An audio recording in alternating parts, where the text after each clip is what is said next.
All right, good morning, class. My name is Chase Vane. My name is Brandon Keneally. Jacob Andrews. Jonathan Yu. And today we will be briefing you on the South China Sea Freedom of Navigation operations. All right, to give an overview, we're going to be going through the key concepts and definitions associated, relevant models and frameworks. We're going to identify vulnerabilities and risks, propose countermeasures and recommendations, and then offer new insights or any findings that we've not previously discussed in this class. Next. All right, so a little bit of history. The South China Sea dates way back at the ancient Chinese texts, referring to the Southern Sea, and on the islands in the Southern Sea, there are known artifacts and structures dating back to as early as 2 BC from the one of the Chinese previous dynasties.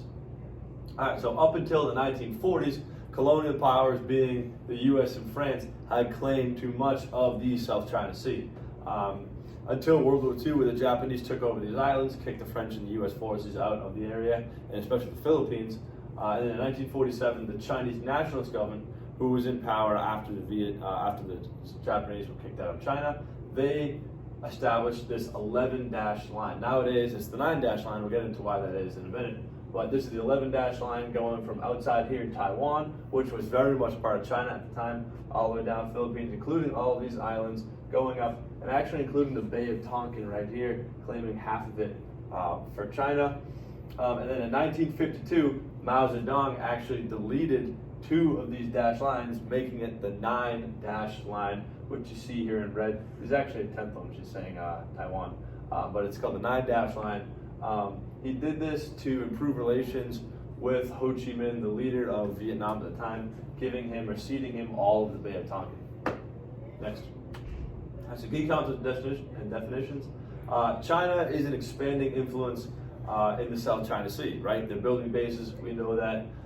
They're taking little archipelagos and they're making air bases, airships, stuff like that. They're expanding their influence. They're running their own freedom of navigation operations, which we've combated with, entering the South China Sea.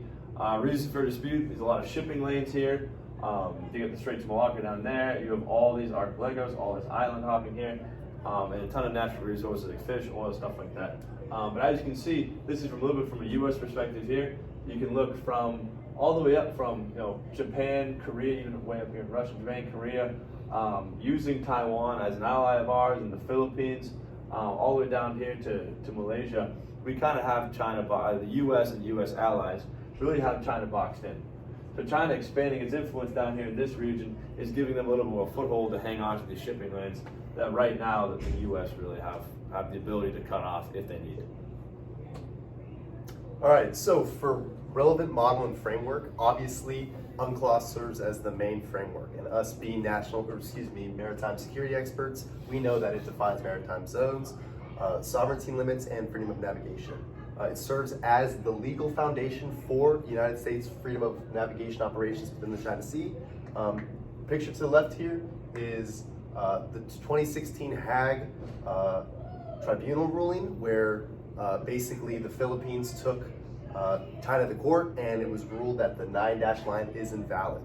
We've talked about that before here in class. Another model is liberal institutionalism, which basically emphasizes that international cooperation and stability are built through laws, norms, and institutions rather than just sheer power.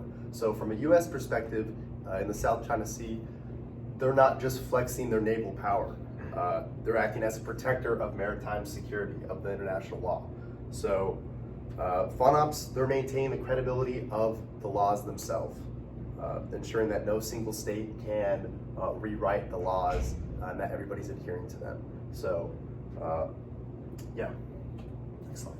All right, I'll be touching on the vulnerabilities of the region. First off, we will have operational, and then I will go over environmental and economic.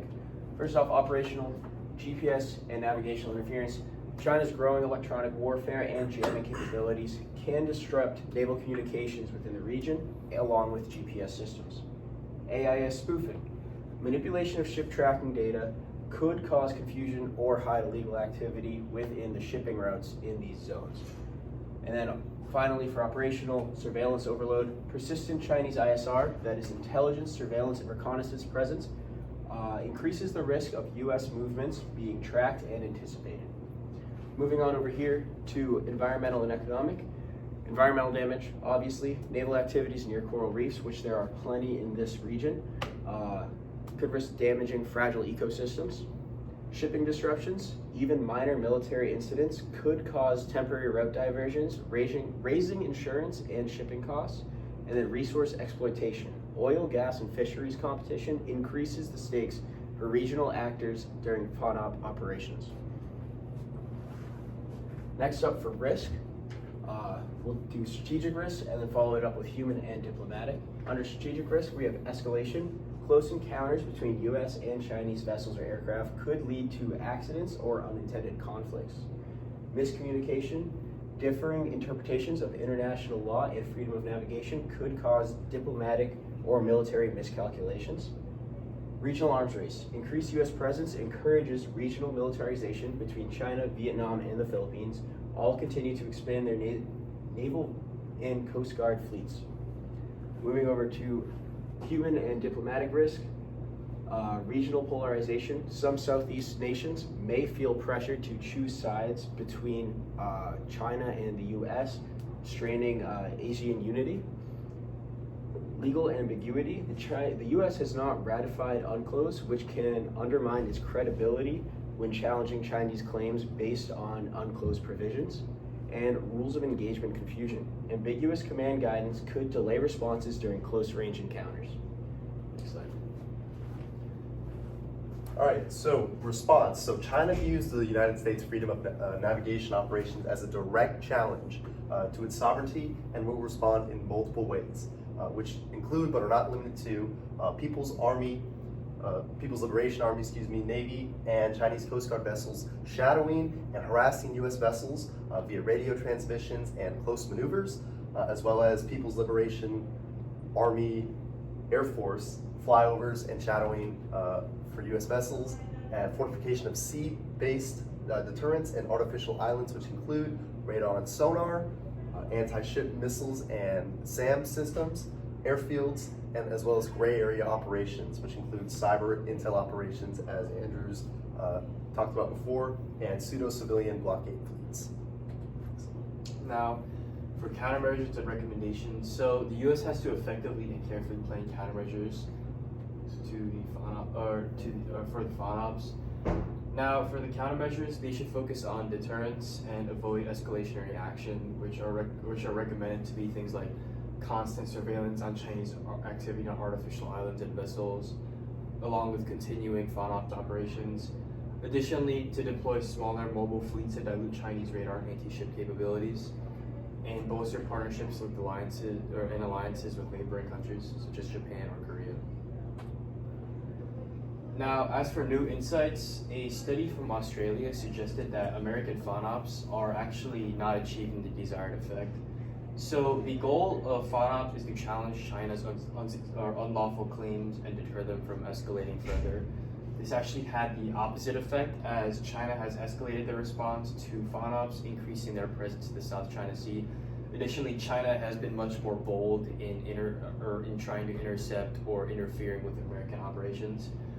Now, China will continue to escalate their responses to American FONOPs, which will make future missions riskier.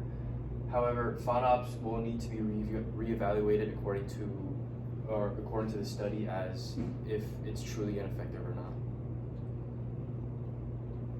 And these are our references.